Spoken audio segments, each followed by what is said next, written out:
കോഴിക്കോട് താമരശ്ശേരിയിൽ മധ്യവയസ്കനെ വൈദ്യുതി പോസ്റ്റിൽ കെട്ടിയിട്ട് മർദ്ദിച്ചു. പട്ടാപ്പകൽ നടത്തിയ ആൾക്കൂട്ട വിചാരണയുടെയും അക്രമത്തിന്റെയും ദൃശ്യങ്ങൾ പുറത്തുവന്നു. ആദ്യം ആ ദൃശ്യങ്ങൾ കാണാം.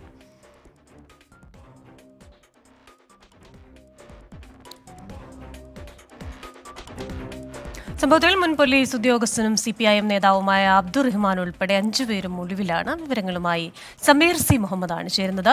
Sameer, good evening. അപ്പോൾ നമുക്കൊരു നിയമ സംവിധാനമൊക്കെയുള്ള ഒരു നാടാണ്. അപ്പോൾ എന്ത് കുറ്റകൃത്യമാണെങ്കിലും അത് ആ നിയമം കയ്യിലെടുക്കാൻ ആളുകൾക്ക് അവകാശമില്ലെന്നിരിക്കും. ഒരു മുൻ പോലീസ് ഉദ്യോഗസ്ഥൻ കൂടിയായ ഒരു വ്യക്തിയാണ് ഇത്തരത്തിൽ ഈ മർദ്ദനത്തിന് നേതൃത്വം നൽകിയതെന്ന് മനസ്സിലാക്കുന്നു. വിവരങ്ങൾ.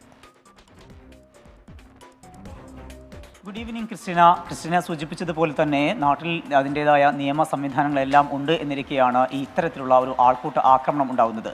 പലപ്പോഴും കേരളത്തിൽ ഇത്തരം സംഭവം ഉണ്ടാകുമോ എന്ന് പോലും നമ്മൾ സംശയിക്കുന്നു. അത്ര വിധത്തിൽ അത്രയേറെ ഭീതിപ്പെടുത്തുന്ന ഒരു കാഴ്ചയാണ്, ആശങ്കപ്പെടുത്തുന്ന കാഴ്ചയാണ് ഇന്നലെ ഈ താമരശ്ശേരിയിൽ നിന്ന് ഉണ്ടായിട്ടുള്ളത്. അതായത് 70-കാരനായിട്ടുള്ള ഒരു വ്യക്തിയെയാണ് 5 അംഗ സംഘം ജീപ്പിൽ കയറ്റി കൊണ്ടുവരുന്നു. പിന്നീട് നാട് റോട്ടിൽ പട്ടാപ്പകൽ ആൾക്കൂട്ടങ്ങൾ നോക്കി നിൽക്കെ വലിയ രീതിയിലുള്ള അക്രമത്തിന് ഇദ്ദേഹത്തെ ഇരയാക്കുന്നത്.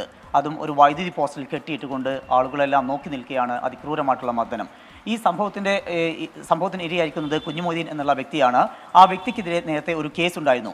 അതിലെ 1-ാം പ്രതിയാണ് അബ്ദുറഹ്മാൻ എന്ന വ്യക്തി. ആ വ്യക്തിയുടെ ബന്ധുവിനോട് മോശമായി സംസാരിച്ചു എന്നായിരുന്നു ഈ അബ്ദുറഹ്മാനെതിരായിട്ടുള്ള കേസ്. ആ കേസിൽ കഴിഞ്ഞ ദിവസമാണ് അദ്ദേഹം ജയിലിൽ നിന്ന് ഇറങ്ങിയത്. ശനിയാഴ്ചയാണ് അദ്ദേഹം ഈ റിമാൻഡിൽ കഴിയുകയായിരുന്നു. അതിനുശേഷം ഇറങ്ങി പുറത്തേക്ക് വരുന്നത്. ആ വേളയിൽ അദ്ദേഹത്തിൻ്റെ ആക്രമിക്കപ്പെടാനുള്ള ഒരു സാധ്യതയുണ്ട് എന്ന് കണ്ടുകൊണ്ട് അദ്ദേഹത്തിൻ്റെ സഹോദരിയുടെ വീട്ടിലേക്ക് പോയതായിരുന്നു.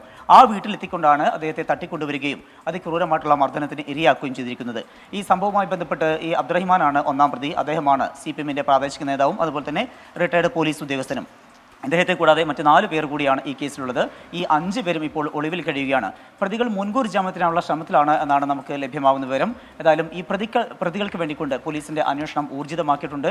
വളരെ ഞെട്ടിക്കുന്ന ദൃശ്യങ്ങൾ കൂടി പുറത്തു വന്നു. അതിൻ്റെ കൂടെ ഗൗരവത്തിലാണ് പോലീസ് ഇപ്പോൾ അന്വേഷണവുമായി മുന്നോട്ട് പോകുന്നത്.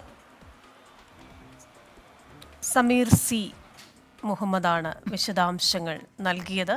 ഇനിയിപ്പോൾ നമുക്കൊരു പ്രതികരണത്തിലേക്ക് കൂടെ പോകേണ്ടതായിട്ടുണ്ട്. ആ പ്രതികരണത്തിലേക്ക് പോകാം. 10-70 ദിവസം ജയിൽ റിമാൻഡിൽ കഴിഞ്ഞ് ജാമ്യത്തിലിറങ്ങി എൻ്റെ നാട്ടിൽ വന്ന് എൻ്റെ പെങ്ങളെ വീട്ടിൽ പോയി നിൽക്കുന്ന സന്ദർഭത്തിലാണ് ഒരു ജീപ്പുമായിട്ട് 5-6 ഗുണ്ടകൾ വന്നിട്ട് എന്നെ പിടിച്ച് ബലമായിട്ട് കൈ കെട്ടിക്കൊണ്ട് ജീപ്പ് കയറ്റി കാവുമ്പുറം അങ്ങാടി കൊണ്ട് എൻ്റെ വീടിൻ്റെ തൊട്ടടുത്തുള്ള കാവുമ്പുറം അങ്ങാടി കൊണ്ട് വെച്ച് ഒരു പോസ്റ്റിൻ്റെ മുകളിൽ എന്നെ കെട്ടിയിട്ട് കണ്ട് അവർ കണ്ടമാൻ എന്നെ അടിച്ചു.